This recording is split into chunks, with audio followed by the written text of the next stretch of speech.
माझ्या जगातील सर्व बंधू भगिनींनो,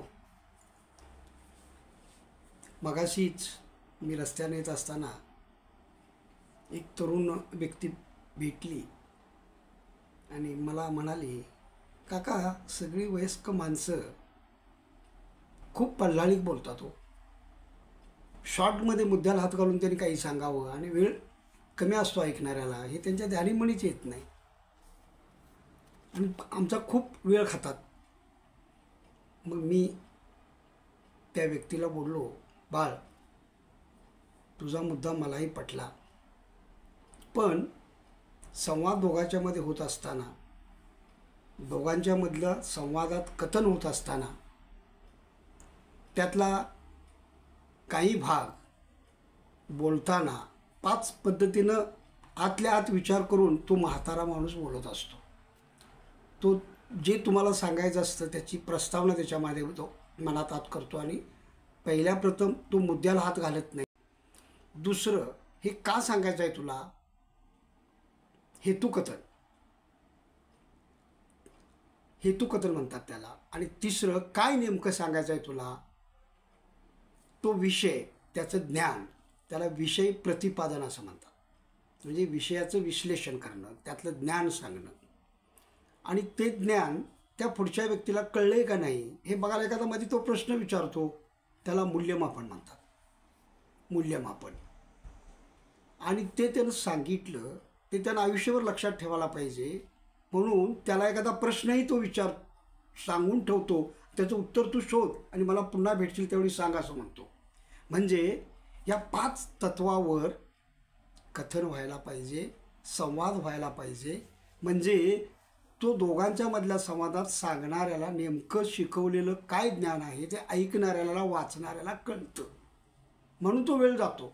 मुद्द्यालाच हात घाल आणि सांग म्हटलं तर त्यातला रस, ज्ञानात्मक दृष्टिकोन, नेमकं ज्ञान त्यातलं पुढच्या माणसाला, वाचणाऱ्याला, लिहिणाऱ्याला कळू शकत नाही. हा त्याच्या पाठीमागचा हेतू आहे. कळलं असं मी त्याला सांगितलं. मग संवाद कथन करताना आता उदाहरणार्थ एक विषय घेऊया आपण, उपवास. उपवास हा विषय घेतला तर त्याला डायरेक्ट काय खाऊ नकोस दिवसभर असं नाही सांगायचं. तर पहिलं सांगायला पाहिजे की बाबा उपवास हा का करायचा असतो, तर त्याच्यात आध्यात्मिक पण त्याला काही कारण असू शकतं. परमेश्वराच्या चिंतनासाठी, देवाच्या भक्तीसाठी. भक्तीचे 15 प्रकार आहेत, त्यातला उपवास हा एक प्रकार आहे भक्तीचाच, आणि त्यामुळं हा उपवास करणं आवश्यक आहे अशी प्रस्तावना झाली. हेतुकथन. उपवास तू केलास तर नेमकं त्याचं रिझन तुझं आरोग्य निरोगी राहील, हेतुकथन झालं.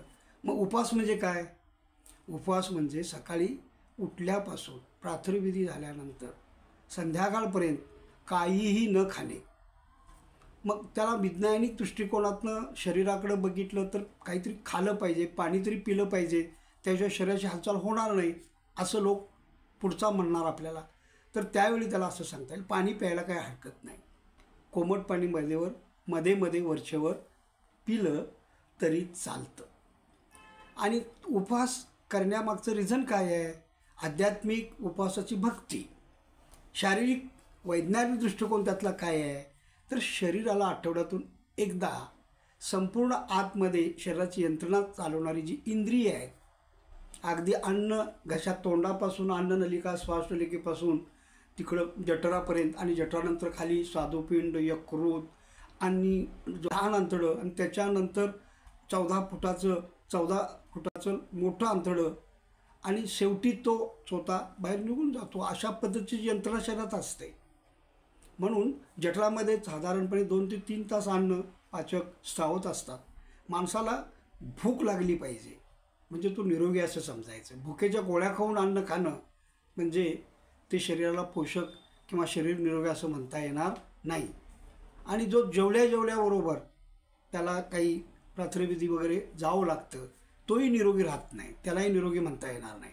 म्हणून जेवणाच्या वेळा नक्की पाहिजेत, म्हणजे शरीराची यंत्रणा व्यवस्थितपणे चालते आणि औषधाविना 100 वर्ष आपल्याला जगता येतं. त्यातला उपवास हा एक भाग आहे. मग बाळ सांगा बघू, उपवास तुम्हाला कळला का, हा एक प्रश्न म्हणजे मूल्यमापन. मग आता उपास कळला असेल तर तो आठवड्यातनं एक दिवस उपास कर, हा स्वाध्याय. अशा पद्धतीनं संवाद आणि कम्युनिकेशन व्हायला पाहिजे. म्हणजे तो विषय उपवासाचा ऐकणाऱ्याला कळला, सांगणाऱ्यानं काय सांगितलं नेमकेपणा त्यातला त्याच्या लक्षात आला आणि त्याचं मूल्य कळलं. तो ज्ञानात्मक भाग महत्त्वाचा जो ठसवायचा आहे उपवासाचं महत्त्व तो कळला त्याला. हे या 5 पद्धतीने गेल्यामुळं कळलं.